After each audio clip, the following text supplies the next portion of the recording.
good to be together. So I'll start with a softball, and from there we'll see where this goes over 40 minutes. But Roger, starting with you, tell us a little bit about the business and maybe a little bit broad brushstrokes how business has been in 2022. Great. Well, thanks, Wade. Thanks for the invitation to participate in today's panel. So Central Motion, most of you probably don't know it because it's not a household name, but we're a global designer and manufacturer of highly engineered solutions, selling primarily to OEMs around the world. We're privately held through private equity. We have about $1 billion in revenue. As I said, very global in the nature of our business with 22 manufacturing facilities around the world. Our end markets that we serve are agriculture, construction equipment, heavy-duty equipment, especially vehicular as well as automotive. We have 3,500 employees scattered about the globe that sell into 70 different countries. We have facilities in 17 different countries around the globe. Our revenues are split about 45% in the Americas, 40% throughout Europe, and the balance throughout Asia. Of the 3,500 employees that we have, about 500 are based here in Wisconsin with 2 manufacturing facilities as well as our 1 global headquarters based in Waukesha. Our customer base are the who's of you would expect in those end markets around agriculture, construction equipment. So names like John Deere, Caterpillar, Case New Holland, Volvo Truck, MAN Truck. Those are all customers of ours. So what kind of products do we have? Well, we manufacture hydraulic solutions, brake and friction solutions, as well as rotational power transmission solutions that go into these. You probably see the applications every day if you drive past a construction site and see a piece of equipment, or if you take a bus or see a heavy-duty semi-truck driving down the road, or a bulldozer working on a construction site, or if you drove in a convertible rooftop car. You probably have seen our products and didn't know it. So again, glad to be here. Hope you learn more about the business. As far as your comment is the business this year, of course, I think most people have seen pretty robust growth. I think we're tracking to about 15% revenue growth year over year. I'll put an asterisk on that because with a heavy inflation environment, about half of that was pure price, right, and getting price recovery. So I'm sure those people that are selling products or services have had the same thing where they're having to push price into the end markets that they're serving. Thank you, Roger. And Jane, your business might not, if you looked at many of our monthly credit card receipts, many of us are probably familiar with your business, but tell us a little bit about the business. Obviously, Q4, I presume, is prime time, so thank you for taking the time to be with us today. Tell us a little bit about the business and how 22's been. Yeah, great, thank you. Happy to be here. So Blaine's Farm and Fleet started by my father and uncle in 1955, so this is our 67th year. We are in 4 states, Wisconsin, Illinois, Iowa, and Michigan. Our headquarters are in Janesville, Wisconsin. About 5,400 associates.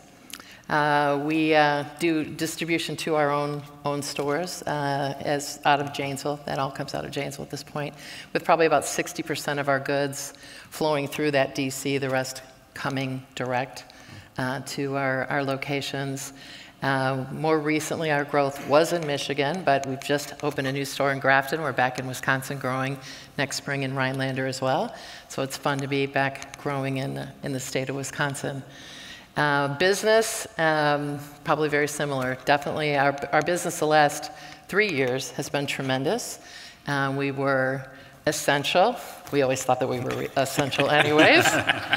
But it was lovely to be deemed that. So in the early days we were open and very busy with basics. And then of course all of our needs shifted to more outdoor activities, projects, whatever, then those became the needs for all of us to keep our sanity. So luckily we were in all those businesses as well. Very early focus as the business was started on automotive and agriculture, and those are still the backbones of our business. So tremendous growth year over year the last 3 years. We're still experiencing that. Yes, part of that is certainly inflation. But again, I think we've been fortunate to work very hard to find the products that we all needed through challenges we'll talk about through supply chain. But we're in a pretty good position right now, so I'm feeling pretty good, pretty bullish about the next 3 weeks. So good. Yeah, well, congratulations. Thanks. Randy, tell us a little bit about Columbus, if you would. Well, thanks, Wade. So first of all, I think like many of you, I'm here to listen to what Jane and Roger have to say. But So Columbus Chemical, we're a specialty chemical company based in Columbus, Wisconsin. We're privately held. We're about 44 years old. We have a facility in Columbus as well as one in Phoenix, Arizona. And our segment of the business that we service is we consider ourselves to be a specialty chemical company providing custom solutions for our customers. Maybe a little different than your custom solutions, Rogers, but our custom solutions are specific to our customers. And here's how we define specialty for our industry. High purity, high specification, and actually high verification. So a big part of what we do is we deliver a product to our customers, but more importantly, we deliver a lot of verified quality. So we deliver paperwork in many cases for the following industries: semiconductor, pharmaceutical, med device, a bit in the lab industry, and then some industrial. But again, they're interested in the very high metric kind of business. Our business over the last 2 years was, we were considered essential, which we were grateful for through 2020. But then from 2021 through this year, we will have grown 50% in revenue. That does include inflation, as the rest of us have seen. And candidly, our profitability will have grown 100% during that period, which we're grateful for. We do see some impact from the supply chain issues that I think everyone has seen. It actually caused us to have a significant backlog that we historically didn't like and didn't want that reputation with our customers. So historically, before the 2021 supply chain issues, we regularly shipped 98% on-time shipments, which meant about a half a day's worth of production and shipments were left on the dock for one reason or another. During this peak time, the last year and a half, we've had as much as 3/4 of a month's worth, 3 weeks worth of materials that we couldn't ship because of supply chain issues, which actually caused us to have significant issues in trying to get product out the door because we're constantly rescheduling to meet our customers' needs. So we'll talk a little bit more about how that impacted 2023 and what we're looking for in a few minutes. So thanks, Wade. You guys are doing a great job of staying right on script, so thank you. I'm gonna try to be as disciplined staying on script. Randy, sticking with you, you just mentioned off the cuff, whether it's semiconductor, whether it's pharmaceutical, whether it's med device, each of your businesses very diversified in different sectors. One of the things, Randy, that we talked about on the Federal Reserve call a few weeks ago is 2023 economic outlook. Where you stand depends upon where you sit. Mm-hmm. As you look into different industries that you serve in 2023, what's the outlook for each of those industries? And then, as much as you're willing to paint the broad picture, how's business for Columbus in 23? Yeah. So let me take a step back a little bit from 2023. Please. We're very robust about the markets that we serve for the long haul, for the next 5 to 10 years. We see the semiconductor industry coming back to the US, which you're all reading about in the papers. The pharmaceutical industry continues to grow, and they want segmented, very specific products, which we're happy to supply them. Same thing with the med device industry. So we're very robust about the long-term picture of the markets that we're serving. And the other piece that we really like about the way we have our business model is this, and I'm going to date myself a little bit. You can see I have gray hair. Back when I was growing up, and my mom would take me to the grocery store, how many options of lettuce do you think there were?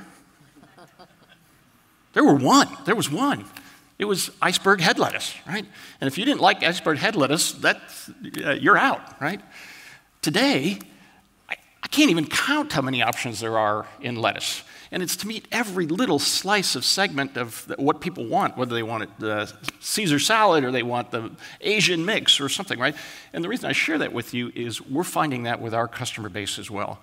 They don't want just general chemistry anymore. They want very specific needs to address either their products or their production process. And that's why we like the business model we're in. So we see that trend candidly continuing, that there is going to be a continued desire that people want exactly what they want, and they don't want anything less than that. And they're willing to pay for it. So when we compare our margins to the rest of the industry and the chemical industry, we believe our margins are higher because we offer that value. So having said that, now let me talk about 2023, and this is the part I think that Wade was a little bit surprised about. We just met with our board in November, and we presented a plan that had flat growth for this next year. After 50% growth over the previous 2 years, that was a bit of a surprise. But in reality, we are growing, but here's why we presented flat growth. First of all, we had nearly a month's worth of backlog inventory that moved into 2022 that actually we had nothing to do with in landing it for 2022. So that was already in our numbers for 2022. And then the big issue that we see right now is inventory management by our customers. I don't know if your business did it. Here's what we did. We went from just-in-time delivery to just-in-case ordering.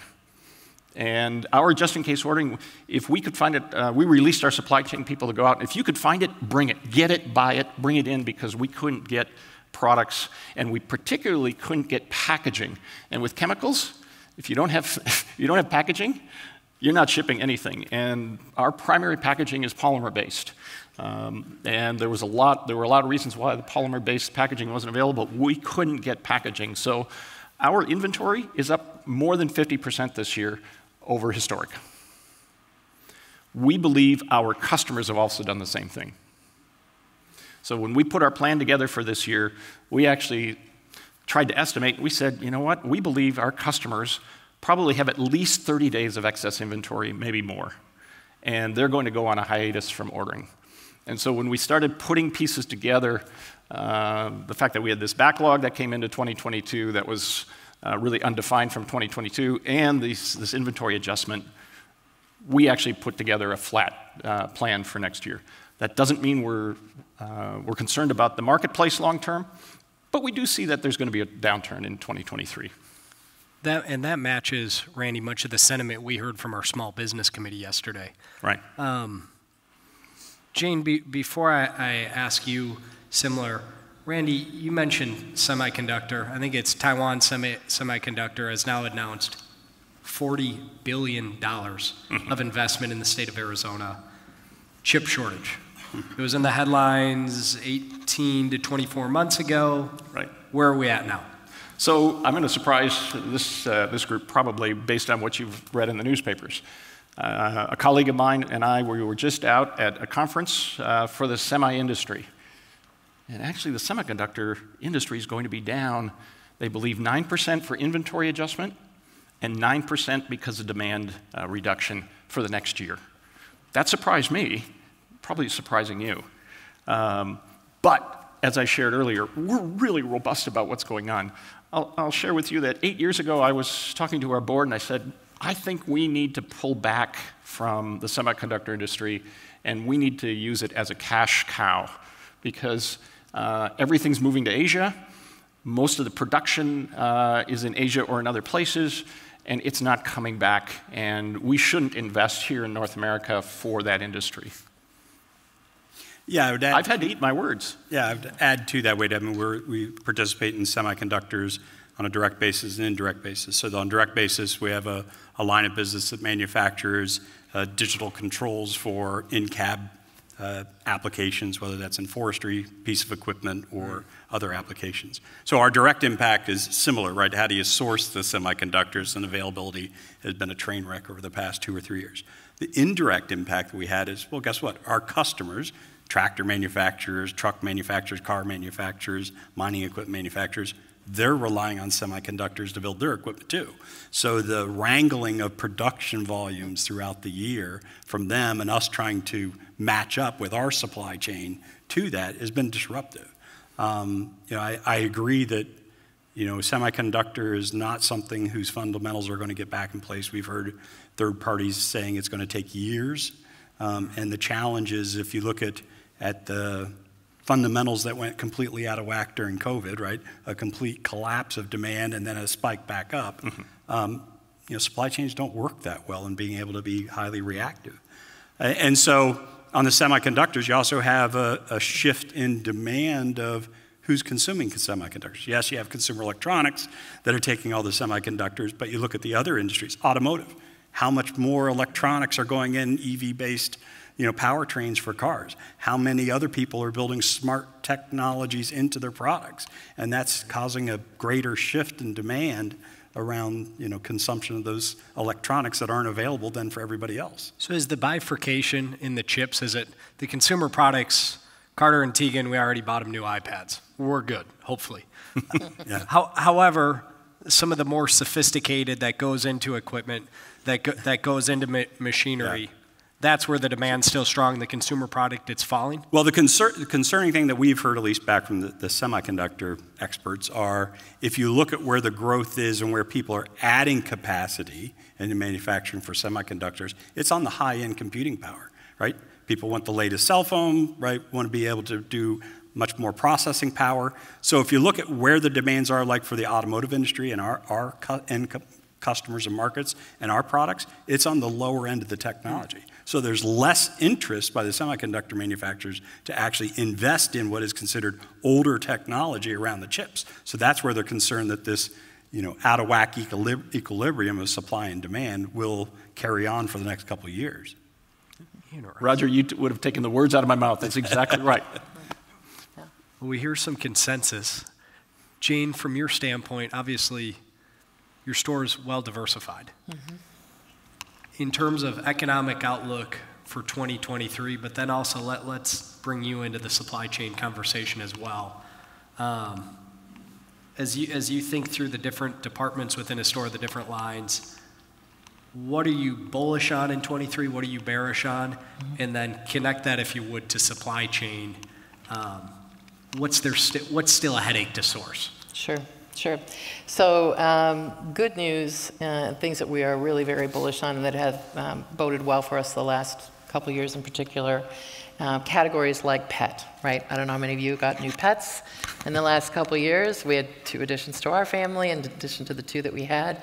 And that's not going away. There was a concern that when everybody started to go back to work, they'd drop their pets back off at shelters. That has not happened. They're finding ways to work at home with their pets and whatnot. So that we continue to be very bullish about. Automotive services and our automotive business. Again, we're all driving, and we're looking forward to new vehicles being available. But in the meantime, most vehicles on the road are 14 years old. So there's still a big demand for parts and service, and those are big investments when you go to make that move. So those 2 categories, I think, come to mind. Ag is still very important to us, and those who are good at it are getting even better. And when we say ag, too, I should mention the things like an extension into chickens, right? Backyard chickens. Crazy. We have sold live chickens for many years in our stores.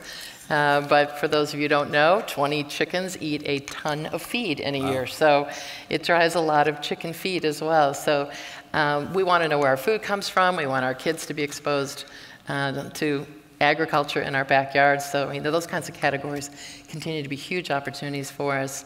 And all those things that point to the kind of lifestyle that people want, the kind of experiences that they want. I mean, I mentioned essential and needs. Of course, that comes first. And we have to always be focused on the value that we offer across the board. But we really saw a very big shift in the emphasis to the kind of lifestyle that people want to lead. When they were maybe out of the office and in maybe more rural settings, and even those who couldn't sustain that and are back in the office or back in cities have said to us very specifically, that's the kind of lifestyle that I want. So they're planning for that kind of shift. So that's an interesting trend, I guess, to watch, but I think it is indicative of hopefully the kind of things that we offer to people, a one-stop shop, a modern general store. I should also say our e-com business and our BOPUS, which is buy online, pick up through store, you buy online, and drive through within a guarantee of 2 hours, of course, went through the roof during the pandemic. But again, people found us that way, and they enjoy the convenience. But they shop always. They're not doing one thing or the other. They're actually shipping, even though they're living in our markets, they're shipping to their homes. It's just convenient, right? It's not, we are shipping across the country, but a lot of people are shipping right directly to their markets. So those present big opportunities for us. Luckily, we were doing BOPUS about 4 years before the pandemic hit. So we had figured it out, but we hadn't figured out how to do that much business, honestly, at that kind of volume. So we continue to make enhancements in that kind of experience. So I think We were poised a couple years before the pandemic to be really looking at, do we offer the customer experience that we really want to be offering, and more importantly, what they want? Are we paying attention to that? What is the shopping experience that they want? All things. Omnichannel is table stakes now. That's not even a word that's hardly used anymore. You expect that. But what would that experience be? And then, of course, our eye was taken off the ball, just trying to deal, with all things the last 2 years. So there's a big emphasis again on what is that experience, and how do we make sure that we're looking at it through the eyes of the customer, not just the things that make our life easier as well, which provides a lot of opportunity for us. Specifically around supply chain, of course, we live as our vendors live, so it varies on the category. There are categories that are still stressed. Things like grease in the automotive area, very stressful because of their component shortages. Pet food, as I mentioned, not only do we all have a lot more pets in our lives, but we are upgrading what we're feeding, the humanization of animals. Right? We're feeding better goods. Like they eat better than we do sometimes, at least in our house. So that's put a lot of demands on the pet food manufacturing area, and they are not keeping up. Luckily, we have private brands that a lot of people are taking on when they can't find what they need, so that's been a nice opportunity for us as well. But those are a couple pain points that I don't think are going to get better in the next year or maybe even longer. Spray paint, those kind of, I don't know if you all tried to take on projects the last couple of years, but you might not have found the spray paint that you wanted. Those things that are very frustrating to all of us. On the flip side, as the manufacturers have figured out, or we've all lengthened our lead time, we've just gotten smarter. It takes longer, so we just build that into our lead time, and manufacturers are starting to find their way, or they're bringing projects back to the U.S. So that's helping, but their biggest issue is the same thing we're talking about, is workforce. They do not have the people that they need. So if that doesn't get better, our supply chain will continue to be stressed because there's still a lot of demand out there. Jane, I can't help but to smile talking about pets. You mentioned you have a family wedding coming up that you need to fund over the next year. My wedding was funded. The family business for 34 years was dog boarding and day camp. And as the U.S. economy would evolve, every single year, business grew. So an investment tip, invest in dog boarding and day camp. It's a nice little niche. Absolutely. But Roger, I want to ask you in a second about the global supply chain. You mentioned how diversified you are with Europe and Asia. But Jane, you mentioned the importance of the customer, understanding the customer. One of the things, I've done this now for over a decade, when I talk about the economy, when I do a crummy job of trying to prognosticate what the economy is going to do, I never bet against the American consumer. I never bet against. Just when you think we're done spending, we find a new level. Yeah. What's your forecast for consumer spending? What's it been during this holiday season? Yeah. And then any industry forecast for what 23 looked like? Yeah, happy to share that. So surprisingly, maybe some of what you had alluded to or what we're hearing out there versus what may be reality. I was just on a call yesterday with an organization that tracks retail sales across the country, the biggest retailers out there, in general merchandise, I should mention. And they shared that Black Friday week was down 5%. Cyber Week, down 5%. Last week, down 2%. Now, we're not hearing that out there. I would say, happily, that has not necessarily been our experience, but we're working hard for what we're getting. Our business is up, but the biggest retailers out there are not. And e-com, Ship to, of course, the last couple of years, everybody, if you weren't doing it before, you're doing it now. But that, for the first time in several years, store growth has outpaced e-com for those chains. So again, probably a surprise to many of you in the room that Ship-to business was actually down for those large retailers. Now, that's not been our experience, but we pay attention to that. Forecasting from the industry perspective is a little bit pessimistic because, again, some of the things you were talking about, a lot of them own a lot of inventory. So they are still working their way through taking margin hits, just trying to be promotional to move those goods out, and they're definitely pulling back because they've taken a beating in the public markets for their inventory levels. And so I think there's a lot of them that probably are going to be a little less aggressive than we are. We do have, a positive outlook on our potential going forward, but the days of just-in-time inventory are completely gone. I don't know that they're going to come back, quite honestly, because first off, I don't think at least the manufacturers that we work with want to take on that risk, even if they're able to. And we had opportunities, of course, during the pandemic where, similar to what you talked about, if we could find it, we said we'll take the whole season. Anything that would make it easier for the vendor, rather than shipping individual stores, we'll take it through the DC, which a lot of products we don't typically do, just to get it because they were promised items. We couldn't let our customer down no matter what it took. We took a lot of inventory in early. But our team did an exceptional job in not getting too far over our skis. I mean, the demand was there and it shifted to us because we had the goods.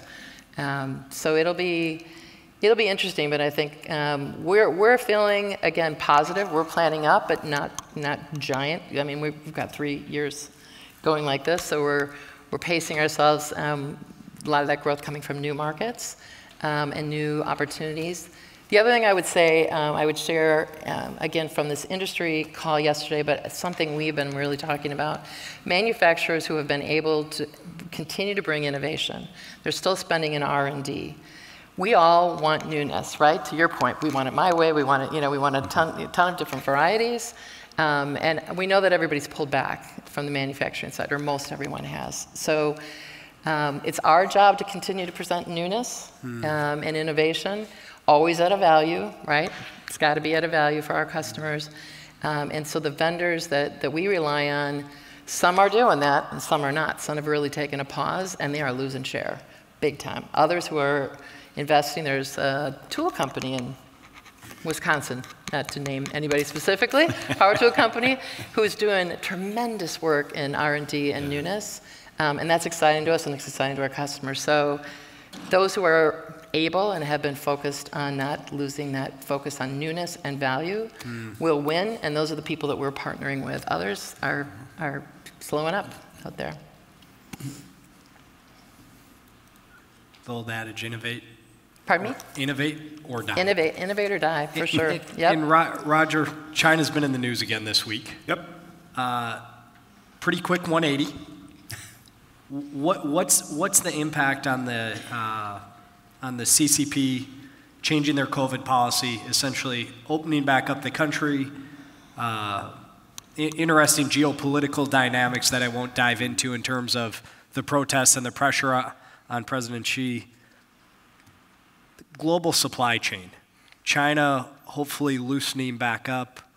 What are you seeing within your customer base? What's 23 going to look like for the global supply chain? Yeah, so I'll start with our 23 outlook and then get to the supply chain. Thank you. So 23 outlook, as I think about the markets, I usually think both in geographic terms as well as end market terms, just given the nature of our business. So in a geographic terms, I think the Americas will hold up pretty well. Just from what we're hearing from our customers, if you read the headlines and analyst information out of the likes of a John Deere or Caterpillar, right, they're all very bullish on the future. Part of that is pent-up demand, right? The supply chain issues of the past haven't allowed them to satisfy all the demand that's there. They have a fairly lengthy backlog, as we do, in supporting their business. So then if I turn to Europe, more challenging, right, with the Russian invasion of Ukraine causing displacement of energy costs, people concerned about what the long-term implications of higher energy costs throughout Europe on the consumer, as well as people being able to heat factories and use the natural gas and energy cost as an input to the materials that they buy. So question mark around Europe and what happens there. China, which is mainly our exposure for Asia Pacific.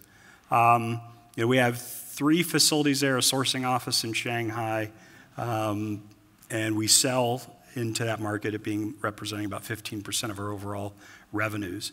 And boy, it has been a roller coaster ride over the past couple of years. We've gone from periods where the zero tolerance policy had us shutting down factories for a couple of weeks on end. Wow. We had employees that had to sleep at factories because they basically got locked in because, employee gets tested positive. We had employees that couldn't get out of their condominiums because they were fenced off.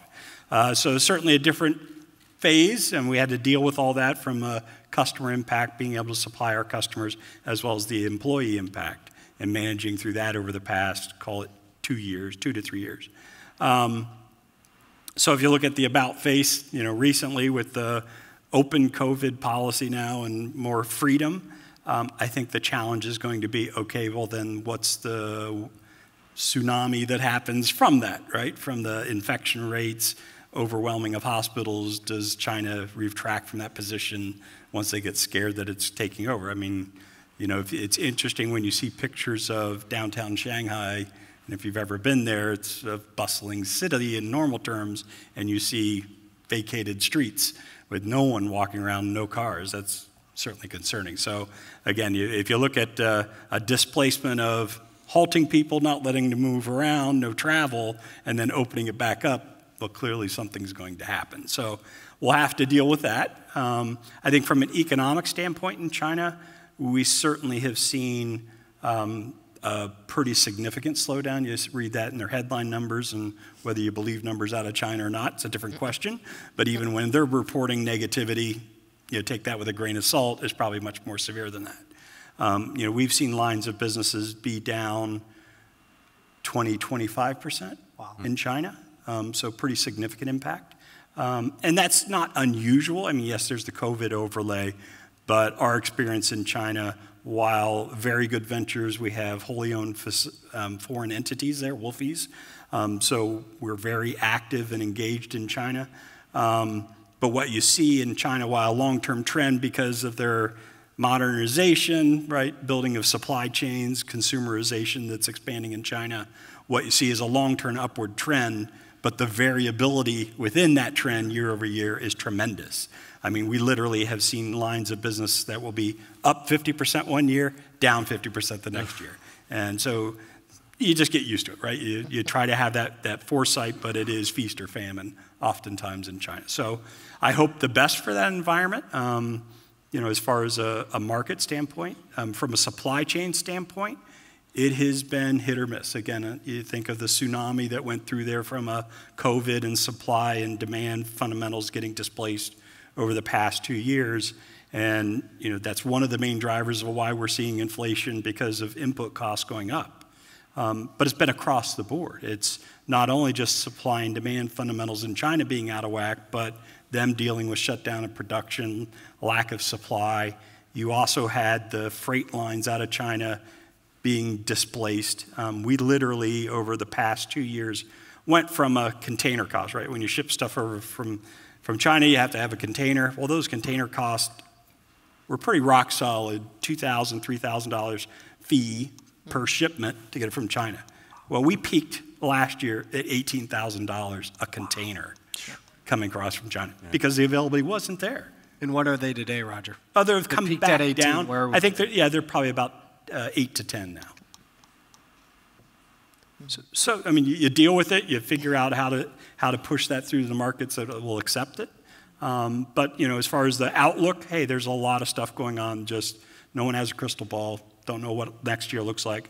Our encouragement for the end markets we play in is every customer that we have are bullish on next year.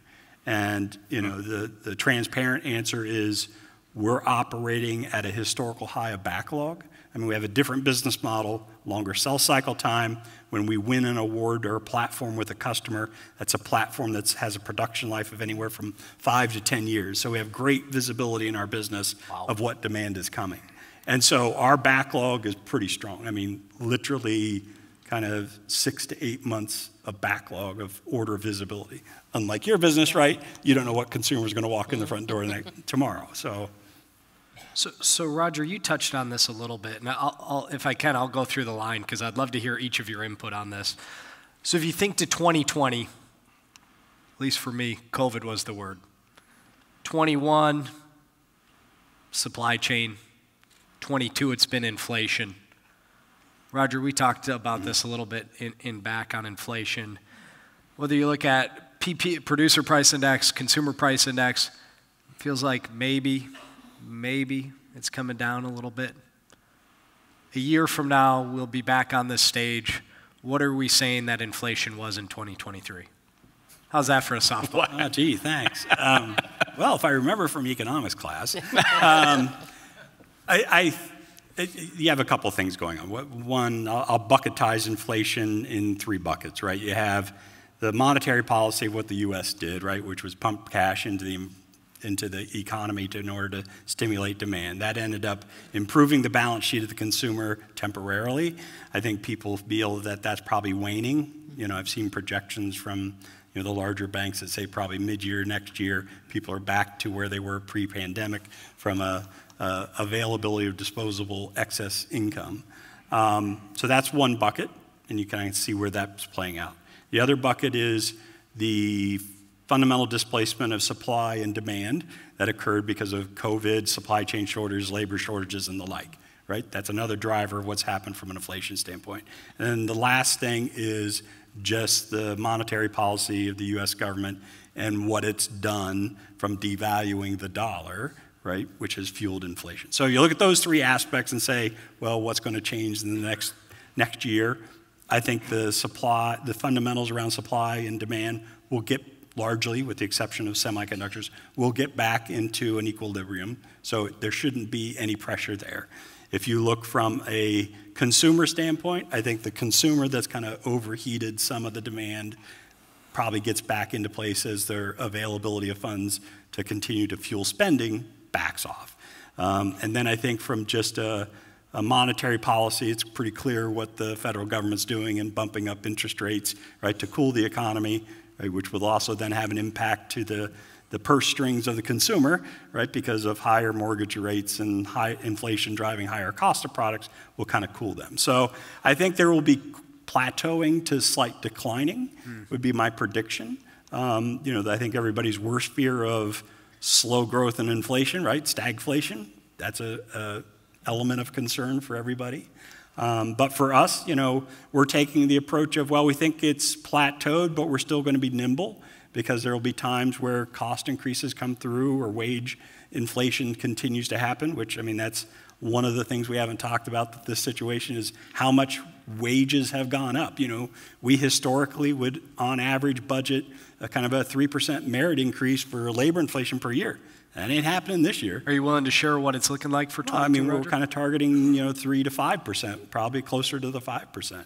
And even at that, if you look at consumer price index, that's probably not even keeping people whole there. But, we have to be good stewards of the business and what can we afford and what's the right thing to do for the employee as well as the shareholder. Jane, your perspective, whether it's with the consumer or whether it's with your suppliers, inflation in 2023. Yeah, I would ditto everything we just heard. I think we're thinking status quo. Maybe a tad better. I don't see any large indicators to think that it's going to reverse and we're on the downside of this. I think we, as you mentioned, are going to be agile with that. It does vary by our vendors, but I do think the labor component is sort of the wild card here. I mean, we those don't come back, right?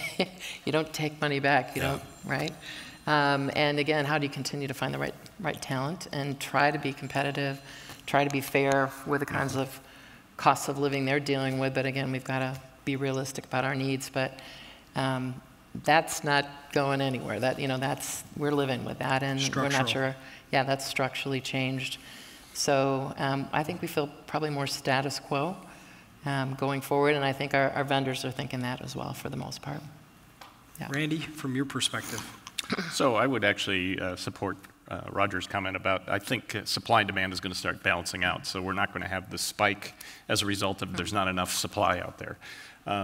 What we have just started to see is we've had a couple of suppliers of raw material actually do a price reduction.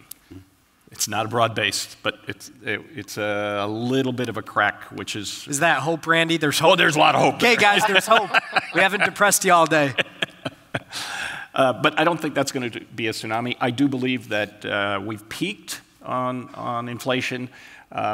We heard yesterday from an economist that believes the Fed is going to peak out at 5.25 That seems a little high, but okay, 5.25. So I think we will be, we're estimating in the 5 to 6% range for next year. And to answer, be very specific about wages. So we've seen a significant increase. One of our core strategic initiatives is to make sure we retain our team, and the last thing we want to do is lose them because we're not being competitive on the wage side. So this past year we've had a 5% increase for merit, plus we did we called it a gas-based bonus sometime mid-year when gas was going through the roof, and a lot of our team members drive four-wheel drives that take a lot of gas.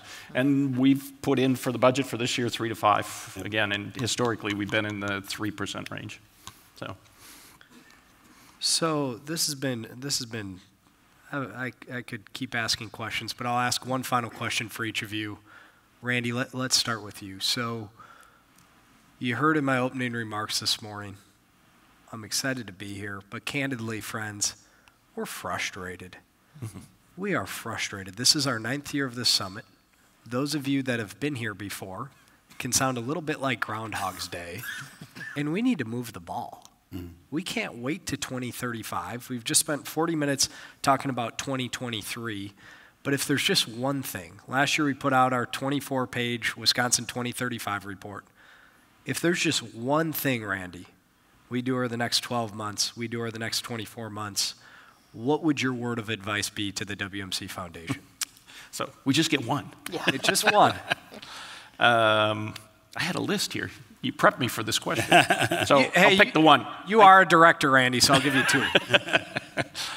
I think we need to fix K through 12 education. We're talking about 2035. Yeah. And when I was growing up, Wisconsin and Iowa were always neck and neck on who were the best states in the country to get an education. And now I can't remember the number from yesterday, but I think it was 33%. Proficiency score for both score in reading and math. That's not 33. That means 66% of our children who are going to be working for us not too long from now don't know how to read or do math. Oh my goodness. If you think about 2035 and the issue we're going to have, I think it's K through 12. So that's my one. Thank you. You will enjoy hearing from Andrew Newman in a little bit, who's a national thought leader on these topics. Jane. Well, ditto, but I can't say more than one thing. Here we go. Workforce, and I guess immigration, I know that was addressed, but very frustrating to all of us, right? I don't know how you all feel, but there's people here, or people that we need to attract to our state who want to work. We need them desperately. Yes, we'll have to train them, but we're good at that. So not only, I guess as an umbrella comment, I would say, could we please stop repelling people, and could we, at the same time, attract? We are Forward Janesville. Forward Janesville and Forward Wisconsin. That's our motto. We need to be forward thinking, and I'm tired of hearing people tell me all the things why we can't do these things. Let's figure out a way to what we can do. So I get my back up a little bit about that one, but that would be it. We all need workforce, and there's good people out there that we ought to find a way to help them. That's a great word. It has to be additive. Has to be additive. Absolutely. Mm-hmm. Roger, how about for you? You have a global lens in your business specifically for Wisconsin. One thing. Yeah, I'm going to echo some of the comments, but maybe take a different perspective. And I'd ask everybody kind of in the room, if you think about a business and dig into everything that happens in a business, whether it's growing sales, innovation, driving profitability, improvement in the business, and you look at what is the root cause of all that, and it gets down to people. Right? And so whether the people is the direct laborer on the factory floor, whether it's the people in managing that, whether it's the leadership in your organization. And so when you kind of look backwards from that lens and you say, how do I get the talent?